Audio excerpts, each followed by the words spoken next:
Isang magandang araw po sa inyo lahat mga kababayan kong giliw. Muli po kayo ay nanonood ng Ran Santos Official. Ang inyo po ang ka-OFW kababayan na nagtatrabaho po dito po sa bansang Kuwait. Ang ihahandog ko po sa inyo na video ay ang step by step how are we going to fill up departure online dito po sa e-travel.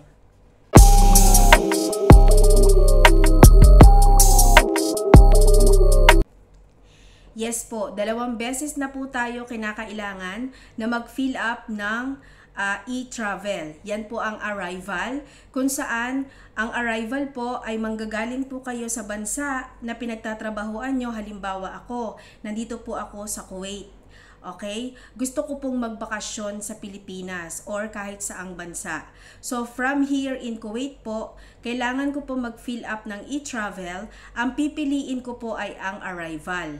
Okay? So, since dalawa na po yan, meron na rin pong tinatawag na departure. So, ang ituturo ko po sa inyo na step by step ay ang pag-fill up sa e-arrival ng departure. Ang departure po, pag nasa Pilipinas po tayo, pabalik po tayo ng bansa kung saan tayo nagtatrabaho. So, ito na po ang step by step na akin pong ituturo sa inyo. So first, we need to go to website ng e-travel. Ang ilagay nyo lang po ay e-travel. Then, i-click nyo po sa pinaka-browser nyo yung e-travel. Yung pinakauna pong lalabas doon na option, i-click nyo lang po yan at isi-send ko po ang link nandyan po sa description para sa mga hindi po maalam sa browser. Ganito lang po ang gagawin nyo. Ito pong video na ito, sa baba po, di ba may nakalagay na title ng video na to? I-click nyo lang po yung title ng video na ito, kasalukuyan yung pinapanood. Then, lalabas po doon ang link ng e-travel. Okay? Then, pag nakapasok na po kayo doon, ang pipiliin nyo lang po, magkakaroon po doon ng 2 box. So, automatically, makikita nyo po yung color blue na lining.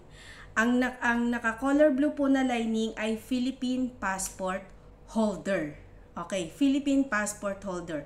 So, if you are a foreigner, then you need to go to foreigner passport holder. Then, pag i-click nyo na po yon, ang susunod po ay ang travel type.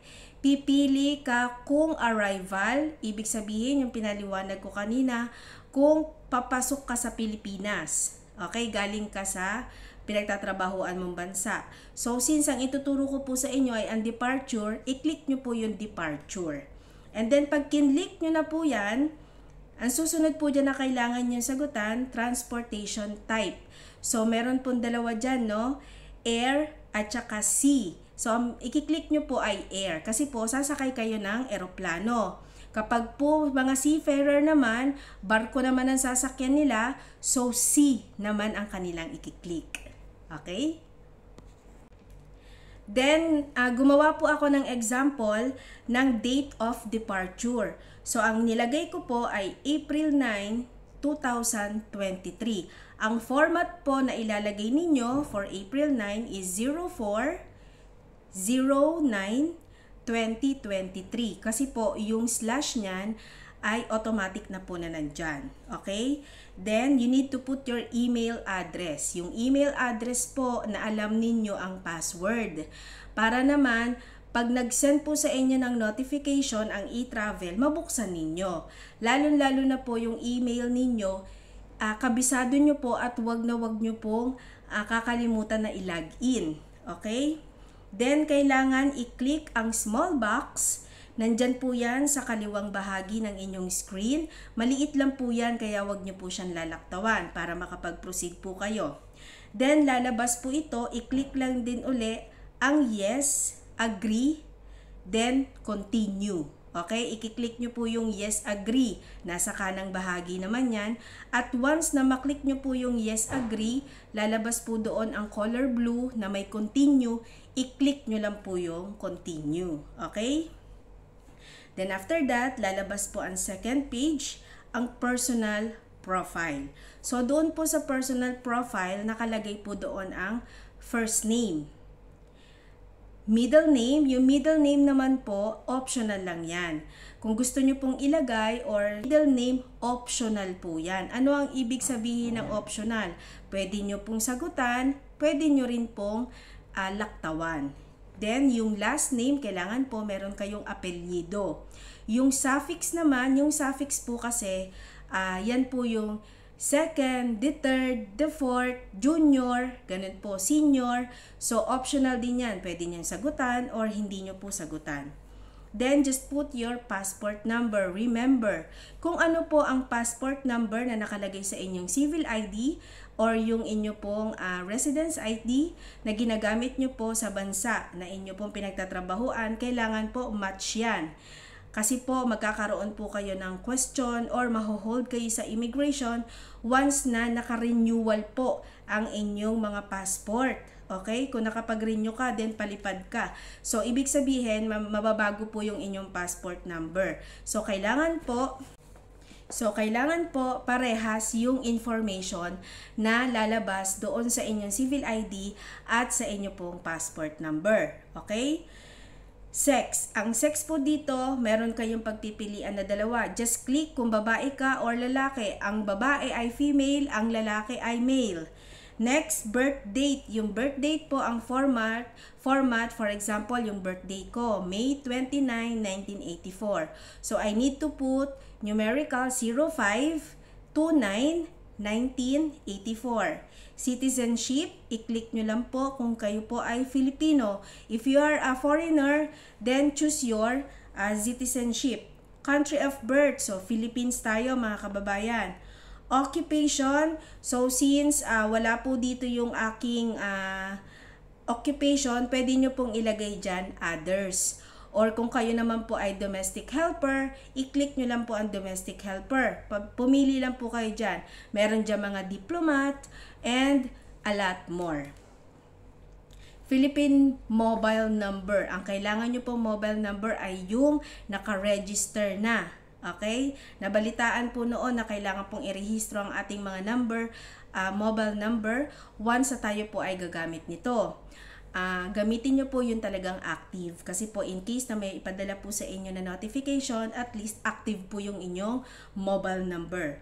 Then, lalabas po dyan ang permanent country of residence. Okay? Yung permanent country of residence, yan po yung complete na address ninyo kung saan po kayo nakatira sa Pilipinas. So, ang nilagay ko po dyan, nakalagay po dyan is yung country. So, piliin nyo, Pilipinas tayo, Philippines. Then, sumunod na column, state/province. Ang nilagay ko po ay Pampanga. And then, city or municipality kung saan po sa Pampanga. So, Apalit. Barangay namin is Sampaloc. House number/building or street. So, ang nilagay ko po is 7th Ave, house number 21. Then, sa pinakababa po, may mababasa po kayo dyan na address line 2. Pero, optional lang po ito. Nasa sa inyo po kung sasagutan nyo po yan. Pero, ang ibig sabihin po nito, kung meron pa po kayong ibang bahay or meron pa po kayong permanent address na maaari po ninyong ilagay. So, since wala naman akong maraming bahay, isa lang po yung address na nilagay ko. Okay? So, next natin, lalabas naman po dyan ang travel details. Departure po, tapos open and close parentheses, via air. Kasi po, eroplano tayo. So, kung maaalala nyo po, on the first page po ng ating sinagutan, matik na po yung pinili natin, di ba? Pinapili tayo if arrival or departure. So, ang lalabas po dyan sa screen ninyo, travel details, departure via air. And then, automatic na rin po na malalagay yung inyo pong date ng pagbabalik. Date of departure, 0409-2023. Country of destination. So, galing ako ng Pilipinas. Saan ako papunta? Siyempre, Kuwait. Okay? So, hanapin nyo po dyan yung Kuwait. Then, an additional question po na nakalagay po sa bandang baba, are you an overseas Filipino worker or OFW? Just click yes. OFW classification. Click nyo lang po. Land-based, kung kayo po ay nagtatrabaho sa halimbawa, matrabaho kayo sa bangko, sa bahay, yun nasa lupa po. Or i-click nyo naman po ang sea-base kung kayo po ay mga nagtatrabaho sa barko. Purpose of travel. So, i-scroll down nyo lang po yung options. Sa pinakailalim ko po yan na click, which is yung work/employment. Kasi hindi naman po ako dito, wala naman po ako dito sa Kuwait for vacation. Nandito po ako para sa trabaho. Okay? Traveler type. So, ano po ang type na ilalagay ninyo? I-click nyo lang po ang aircraft passenger. Okay? Aircraft tayo mga kabayan. Name of airline. So, ang nilagay ko po ay Kuwait Air. Yun po ang aking sasakyan na airline. Flight number, KAC 352. Makikita po yan sa inyong mga ticket. Okay? Makikita nyo po yan sa inyong mga ticket. Airport departure. So, sasakay ako from Clark International Airport. Yung iba naman po sa inyo, siguro sasakay from NAIA Terminal 1, Terminal 3, or 4. Ganyan po ang ilalagay ninyo kung ano yung nasa inyong ticket. And then, seat/bed number. Ito po ay optional lamang. Kasi po kadalasan nakukuha natin ang ating seat number kapag binigay na po natin or pinresent na po natin yung ating mga bagahe. Di po ba mag-check-in na tayo? Doon pa lang po lalabas yung ating seat number. So, optional po ito. Pwede nyo po siyang masagutan or hindi. Okay? Then, after that, makikita na po natin ang summary ng ating mga sinagutan. So, eto na po siya, yung atin pong sinagutan. Just kindly double-check all the details, information that you have provided on that online. So, kung meron pong mga pagkakamali sa inyo pong pagsasagot, huwag po kayo mag-alala dahil sa kanang bahagi po ng summary ninyo, may mapapansin kayo na parang lapis or ballpen. So, just click that if you need to edit anything from your details. Okay? And then, when I'm scrolling all down sa aking pong summary, napansin ko po na yung health declaration ay naka-automatic NA na siya. Okay? Lahat po yan naka-NA na. Meaning, hindi na po sila nagre-require ng any vaccine from Philippines papasok sa kanilang bansa. Pero sa atin, sa Pilipinas, pagpapasok ka sa Pilipinas, nire-require pa rin po ang vaccine. Lalo na, kailangan nyo pa rin po na dalhin ang inyong mga certificate or kailangan po meron kayong mga test kung hindi po kayo nakapagpa-vaccine. At least yung inyong pong vaccine ay meron po silang tinatawag na 24 hours, no? Bago ang inyong flight. Kailangan nyo po ma-present yon. Then, after that, lalabas na po ang pag-congratulations sa inyo ni e-travel na kayo po ay nakapag-submit na ng inyo pong e-travel departure. Okay? So, all you have to do guys, just to screenshot or sa pinakababa po niyan, you can download it from your mobile para po meron kayong copy kasi yan po ang i-scan na QR code once po na kayo ay pumila na sa immigration. Okay? So, dalawang klase po yan. It's either makatanggap po kayo ng SMS from e-travel using your Philippine number kung ito po ay naka-roaming, or you can check also your email address kung meron pong sinend sa inyo na notification about your QR code for departure ang e-travel website. Sana po mga kababayan kong giliw ay natuto po kayo or mapakinabangan nyo po ang video na ito in the future. Ito pong e-travel departure will be implemented this coming April 15 onwards. At pagdating po ng May 1, they make sure na lahat po ng inyo pong sasagutan will be paperless. Maraming salamat po. Ingat po kayo mga kababayan. Stay safe and God bless us all.